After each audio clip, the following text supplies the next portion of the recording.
Hi, it's June 2018. I'm in Denali National Park. I'm at the end of the Denali National Park Road at Wonder Lake, and I've hiked down to McKinley River, and Denali Mountain is in the background, though overcast today. It's about 70 degrees, which is kind of warm for here, it seems, but there's a nice breeze, so it makes it great because there's no bugs around, so I can do this recording. I've been thinking about this recording for a while, and the reason being is over the last year I've taken very few photos. I kind of had a crisis of faith concerning my photography and where it was going to go and what I was going to do with it and what it meant to me. And maybe some of you have had that same crisis of faith and may come up with a different solution for yourself. But at any rate, I didn't take photos for about a year. I originally started doing photography seriously after I retired from teaching art at a small high school in northern Vermont, where I was the sole art teacher. So it was a great job, but I was ready to be done and kind of ready to do art on my own. And so I decided to choose photography as my medium. It hadn't been when I was home and stationary, but once I retired, I wanted to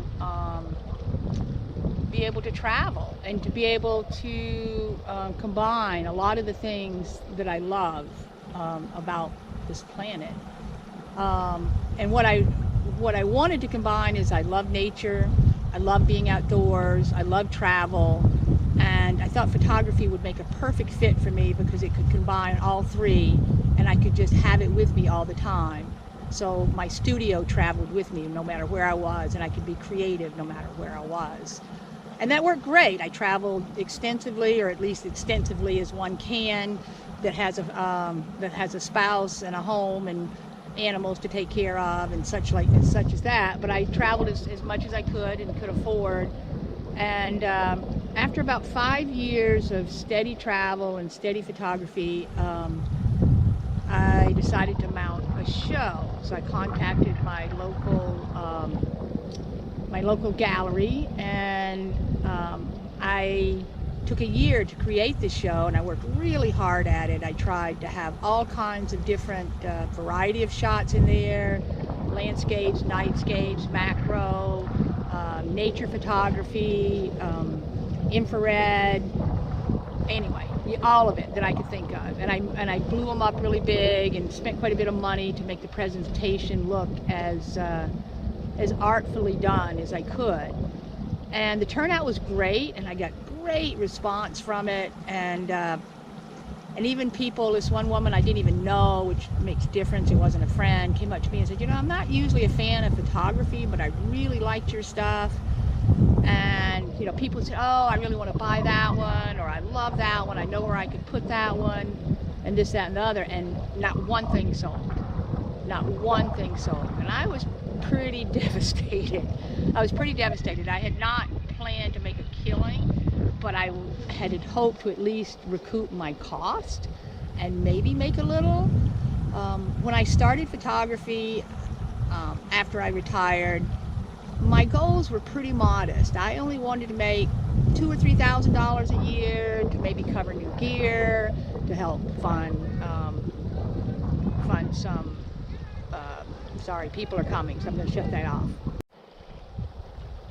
So anyway, as I was saying, a family just came through. I'd had the place to myself for an hour or so, but I'm in a tourist area. So basically, what I was saying is I never intended to make a huge amount of money.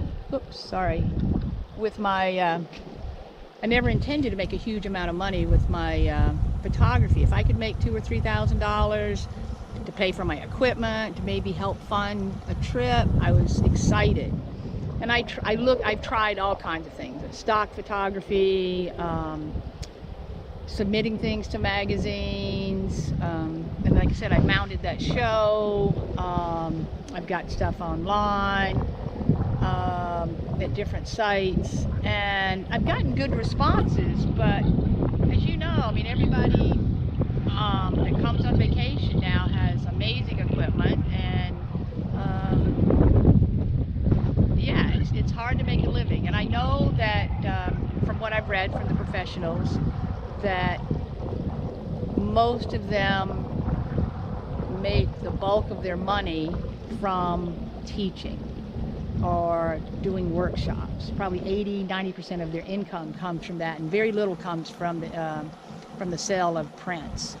And I knew that, but I had been teaching for so long, and I thought my goals were modest enough. And when I didn't sell anything at that show, I mean, it's not like I haven't sold stuff. Yes, I've sold stuff, but mostly to friends. You know, they buy my stuff for their houses and stuff like that. But that just somehow doesn't seem as valid as strangers buying your stuff. But at any rate, I kind of had a crisis of faith. And then also what was happening is my wife and I travel really well together, but maybe like most spouses, she's not that patient when it comes to what it takes to get a photograph instead of just a snapshot. So it was a crisis of faith, because I wasn't sure that we were traveling well together, or I was getting frustrated, she was getting frustrated. The photography, I wasn't making any money at it and just spending money on it. I just didn't know what my purpose was. I lost my way, I lost my footing. So I thought about it long and hard for a year and just said, well, you know, it's important to me to be creative. It's important to me to do this. And yes, I'm going to do it for myself. But yeah, what does that mean? I mean, I kind of want it to have a purpose for the greater good, or just, I don't know, just maybe too grandiose. I have no idea. But long and hard, anyway, what I came up with after a year pretty much, is I applied to some artist in residencies. And that's what brings me to Denali National Park, is I applied for an artist in residency in Gates of the Arctic. I'm from Vermont. I love, well, my accent isn't, but I have lived in Vermont a long time, and I love wild places, and I want to see some of the world's special places before they're gone.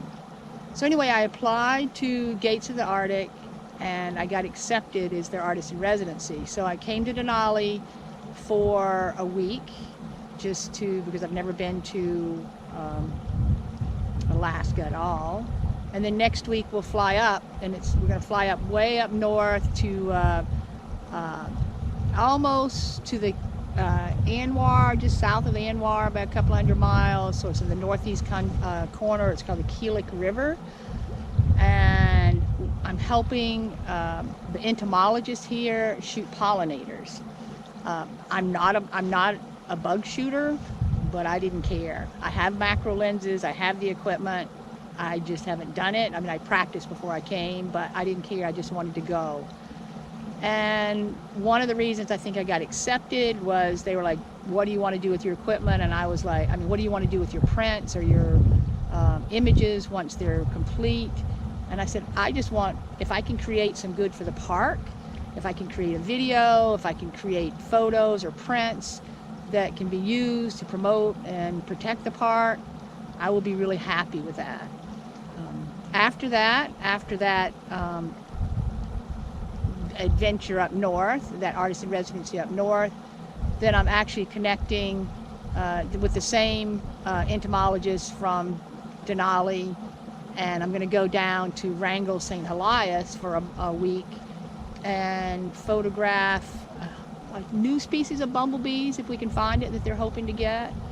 But at any rate, I want to photograph. I want to go to these wild places. I want to document it for my sake, but I also wanted it to have a stronger purpose. And this is sort of the direction I'm heading in. I think it's the direction I'm heading in. I've applied for some more artist in residencies, mostly in national parks.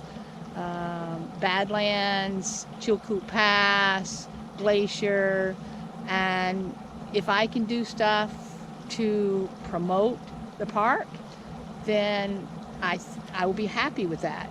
Now, if anybody's thinking of doing artist in residency, if that's something you end up wanting to go, you don't make any money at it. And basically, it's just like you pay them to go. So that's not a money maker either. But it's not about the money for me. It's just, I guess it was about validation and a sense of purpose. Yeah, it was not, I don't think it was about the money. It would be nice, don't get me wrong, but it was more about a sense of purpose and validation. So I don't know if you're having a crisis of faith in your photography. I'm not sure what direction you'll look in, but I guess I would say that if you keep looking and thinking and desiring to continue to do photography, that you'll find a way. Now, granted, if I had wanted to pursue studio photography or weddings or a number of avenues for photography, I could probably make a lot more money. I could even actually make a living. I've got students making a living doing that. But that just wasn't my draw. My draw is nature and landscape. So there you have it. At some point, maybe I'll teach. I've got an offer to teach at a community college. I'm almost ready to do that, but not quite. So that's just been my process and the struggle that I've been having. And if it helps you at all, I hope it does. And I would love to hear what your process is.